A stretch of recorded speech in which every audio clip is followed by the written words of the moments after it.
Hello everybody and welcome to Against the Fence. This is the place to be if you're obsessed and passionate about UFC, of course, and I'm back with another tough review. Episode 7, the last heavyweight fight before the semi-finals. And again, ATF is the place to be for your opinions, and opinions matter most over here. And let me tell you about opinions, because we are going to get our opinions across, and I want to hear you in the comments with your opinions on this, because as you see in the thumbnail there, should it have been a third round? When we get into it, again, opinions are going to fly here, there, and everywhere. But, again, let's jump straight into it. Right, as I jump on over, hope you're all well. We are talking about Jordan Heidemann versus Chandler Cole. As you can see them there, again, Jordan Heidemann, who's 5-0. And you've got over there Chandler Cole, who is 8-3. But let's dive into the episode then. The episode started off with Peña, again, getting into the tactics. It started off with her training session. And again, I've said from day dot that she is a very good coach, and she dives in on what she wants her fighter to do. And they know in Chandler, his main aspect is that power overhand right. And again, they're working on that. They're working on Jordan raising his guard whenever Cole steps forward. Again, these are the tactics that you want to dive into. You want to have going into these fights, and a great coach in Peña. But anyway, and then we dive into Cole's training session. And if you haven't been watching tough, then Cole did hurt his elbow during one of the episodes, and it's still been bothering him. He got it checked out. It's a bit of a tear in his arm. So again, it's not really what you want coming into the most important fight of probably your fighting career, and that one step closer to that UFC contract.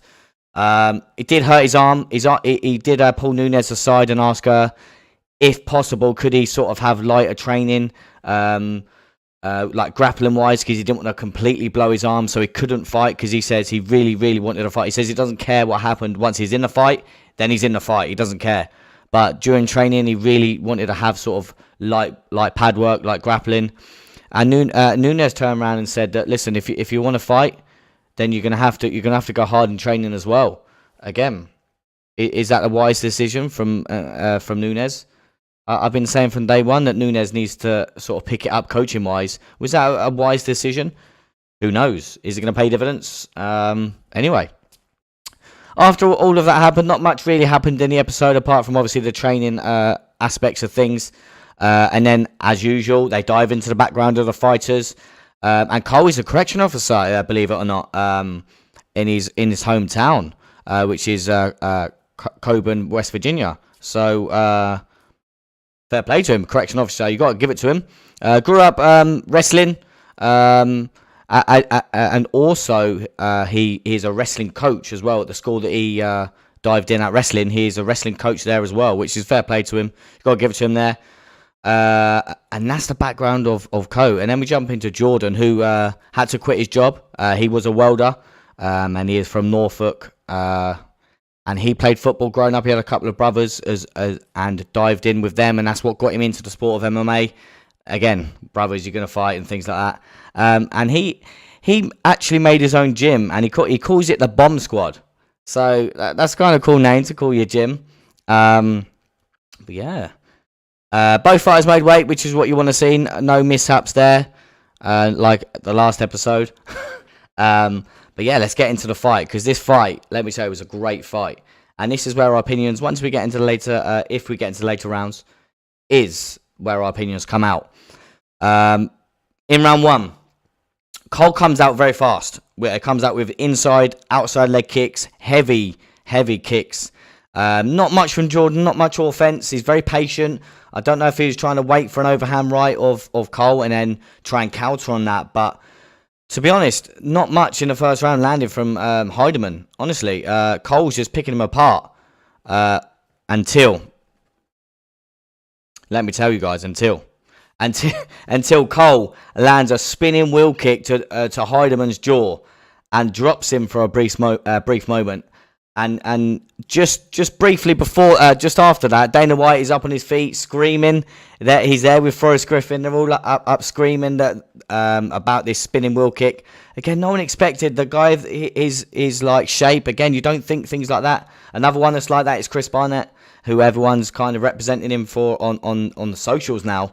But that come out of nowhere, honestly. But even before that, as you see there, there's only 1 minute left of the round. But even before that, Cole was picking him apart with the inside and outside leg kicks. His overhand right landed a couple of times. And after this, I don't know what happened. Cole didn't try and go in for the finish. Like, he ran towards him and tried a jump guillotine. I don't know why. If he'd have landed a couple more strikes, then potentially could have got the first round KO. But Jordan Heinemann survived that and made it into the second round, believe it or not. Crazy stuff. Welcome in Fred Shed. Been here. I was hoping Jordan would take it, but man, he didn't look great. Yeah, but this is what I'm saying. He didn't look great. Cole was picking him apart round 1, but then we move on to round 2. And here we go again. Start of the round 2.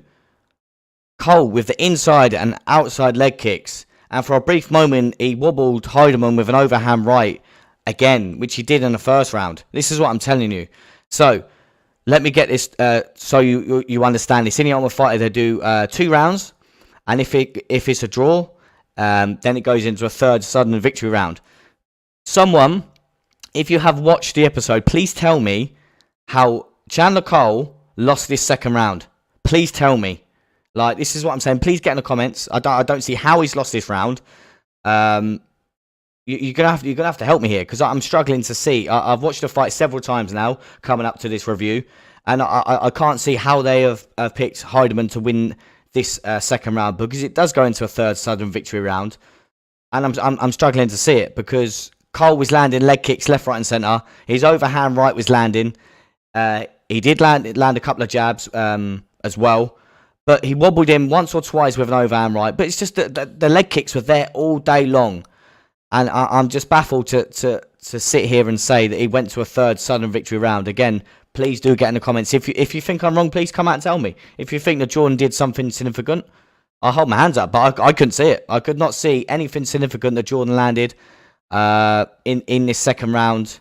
I'm baffled. I truly am baffled. Even more leg kicks for you, look. Even more. I'll shove them all. I could have filled up the page with leg kicks. Honestly, like the amount of leg kicks this guy landed, the amount of overhand rights that Cole landed as well. I'm truly baffled how he lost this second round. Again, shout me, moan at me. I can't see it. He should have won a unanimous decision, and he should be moving on to the semi-finals. But then we move on to the third round again, with a sudden victory round, as I just mentioned. He starts off with the leg kicks again. And this is what I'm saying. A story of every single round is Cole coming out with these leg kicks, inside, outside. His overhand right was landing. I'll get to the overhand right now, because here we go again. Even in the third round, look at him swanging and banging, as we see there in the top picture. Cole's overhand right lands, drops. You can briefly see that Heidemann's on one knee there. He drops him in the third round. And I was so impressed with Chandler Cole's performance. It was every single round he was coming forward. Them leg kicks, as I mentioned. His overhand right was landing. I could not see any offense from Jordan Heinemann. I'm just baffled. And then, what happens here? So, in that exchange, Jordan Heinemann lands a jab and puts Cole off balance. And I'm guessing he may have been a bit wheezed, bit hurt, because he tries to shoot in for a desperate takedown. But Heidemann stuffs the takedown. And then we can see where he's landed there. And he lands bombs. He keeps, to be fair, the referee gave Cole every opportunity to move. He gave him so much time. He warned him about 5 times, you got to move, you got to move, you got to move. And he stayed in this shell position for too long. And you can see where I'm going with this. Jordan Heinemann picks up the win, picks up a third round TKO, and moves on to the semi-finals. I am truly baffled how it even got to that third round. I'm stoked. I really am. I'm stoked. I'm just going to jump to the chats quickly. Chandler didn't lose it, but he didn't deserve the win either after watching the third. Chandler was pouring it on, man. Come on, you got to give it to him. He was pouring it on. Every single round he poured it on. Even in that third round, he dropped Heinemann. Swinging for the bleachers he was, and landed that overhand right as you just saw in that picture a minute ago. Me personally, I think he deserved the win all day long. Round 1, come out and bang. Round 2, come out and bang. How it got to a third again, I don't know. Again, Fred Shed, love the name. If you tell me how Jordan Heinemann won that second round, please put the comment in. Yes, thank you for that. I'll be interested to see what Jordan does next because his legs won't be right. No way. Yeah, exactly, mate. The leg kicks were paying dividends, even in the corner of Nunes. I don't say she gets very vocal, but she was actually quite vocal because the leg kicks were paying dividends. He couldn't stand. And this is what I'm saying. And this was in round 2 with him landing leg kicks. He couldn't stand. Baffled. Absolutely baffled. But Team Peña get another win. This is crazy now. Team Peña get another win. Somehow they get another win. She moves on now to 5 wins and 2 losses in the show. Somehow. I really don't know how she's doing it. I really don't. I really don't know how she's doing it. Well, that fight, sorry. But obviously, me saying that Peña is a great coach and I think she will win it. Don't get too excited. Just that fight. I don't know how her fighter managed to get to that third round. I'm going to repeat myself so many times. Yeah, I'm annoyed. Let me tell you, I'm annoyed how we got to a third round. Again, please do put your comments in if you think I'm wrong. Please tell me. But as I said, Jordan Heinemann moves on to the semi-finals. Team Peña goes 5-2 up in the series. That was the last heavyweight fight. So for next week, we move on to the last flyweight fight, which is between Brogan Walker of Team Nunes and Hannah Guy of Team Peña. And if you briefly remember me doing a review that Brogan Walker was meant to fight, I think 2 weeks ago, if not 3 weeks ago, but injured her leg, and Chantel Coates was the one that missed weight, and they Team Nunes they wanted to switch the fighter, so Brogan had time. She did have an injury as well to her knee, but she still wanted to compete. But Team Nunes thought that she needed time to recover, which is fair play. Good decision for her for once. Took her fighter out of there, but now she's fighting now. I did briefly see a little snippet of the next episode, obviously just checking on that knee, see how it is. Interested to see if Team Nunes can some sort of have a comeback in this, because Peña's 5-2 up now. Fred Shed, I'm 4th in the world in world at picking fights. That's why I gave it to Jordan. Oh, fair play, mate. All right. I love that. But yeah, that's the fight that's there. As I said, Brogan Walker of Team Nunes and Hannah Guy of Team Peña. Is Peña going to get another win? I've said from day one that Team Peña is gonna run away with it. She's doing it there. I really am baffled. Yeah, exactly, Fred Shell. I hope the knee is holding up well for Brogan. We will soon see. Again, it wasn't as bad as the tear wasn't as bad. I think it was like a grade 2 tear, which you can still compete in full training and things like that. It wasn't as bad as Cole's arm, because Cole's arm was quite bad, but did not show it at all. He was swinging for the bleachers every single round. But again, it's probably why he went for more leg kicks in that fight than overhand rights. But I do feel bad for him. But it's a fight game. You can't leave it to the judges. He should have poured it on in that round 1 when he landed that spinning wheel kick. But we move on to the semi-finals now. This is where it gets dicey. As I move over so you can see me. Yeah, this is where it gets a bit dicey for me, because we've got the semi-finalists, as we see there. We've got Jordan Heinemann, somehow, there. And we've got Mohammed Usman there. And we've got who just as I said, Jordan Heinemann up there. Eduardo Perez down there. And Zach Pauga there as well. And as you see there, I have left Eduardo Perez in the red jersey because he is the only one of Team Nunes into the semi-finals. The rest of them are Team Peña. These matchups could be quite dicey. The two I've got there at the bottom, the two are the strongest two for me. Perez in the red and Zach there. They're the two people I think could potentially fight in the final if they're not paired up. Obviously, we don't know the pairs up. Don't think that's the pairing. I've just put them there. Again, I've said before that Usman's talented.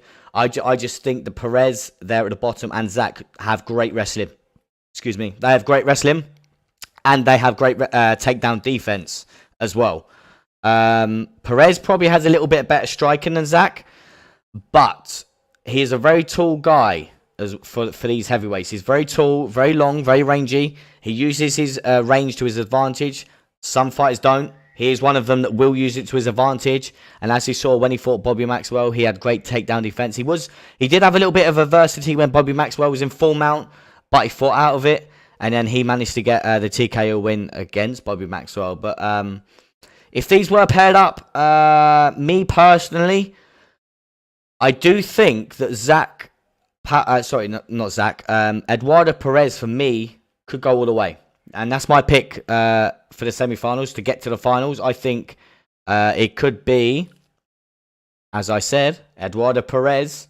And it all depends how the other matchups are paired. Because if it's Eduardo and Zach, I still would go Eduardo. But then the other two, it'd probably be Muhammad. But it all depends on his takedown defense for me. Let's have a little look in the chats while I stop rambling on. I'm biased because I want Jordan, but you're right there. Shouldn't have been. Yeah, it shouldn't have been a third. Thank you, buddy. I think Zach and Usman in the finals. Interesting, buddy. Thank you for your thoughts, mate. For me, I did say I wanted Usman to win just because of the story of him. But after seeing Perez, I don't know, man. He's got good wrestling, and we've not seen Usman unless you've seen him in the previous organization. We've not seen his takedown defense tested. We've not seen how good it is, and we've seen Perez tested. And to be fair, Zach's got great takedown defense as well, because he fought a guy that was relentless in the takedowns, and he was defending the takedowns like I don't know what. But I just think Perez standing up beats Zach if it stays standing. But again, it's MMA. You never know where the fight's going to take you. Give us your thoughts on who you think there. Like Fred shared, thank you, buddy, for your thoughts. Who do you think there is potentially going to get to the finals? As I said, it all depends on the matchups. If it's Usman and not Perez, then Usman for me can get to the finals. But if it's Perez fights Usman, then Perez will go through, and then I think Zach will beat Jordan Heidemann. But the main person I think will win the show is Perez for me. So lock that in. Perez is going to win the show. Lock that in. All right. But let's get rid of that for you, and let's take myself back. But yeah, it's been exciting watching these Ultimate Fighters.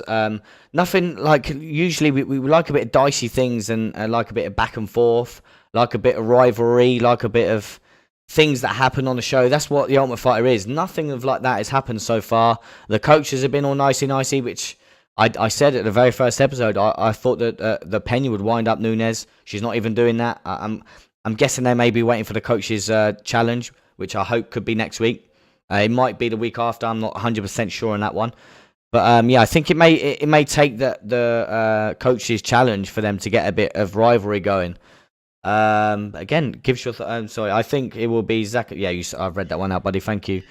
Man, it's been exciting stuff. So next week we will, as I mentioned, is the last flyweight fight. We'll move on to that.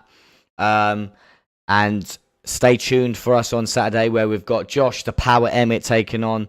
Who's he taking on again? I can't remember who's taking on now. He's baffled me. Jordan, help me. Who's he taking on again? I can't remember his name. Anyway, stay tuned for the watch along at the weekend. I've been your boy Ash. It's been a nice dicey road, but stay tuned for the watch along at the weekend. Yeah.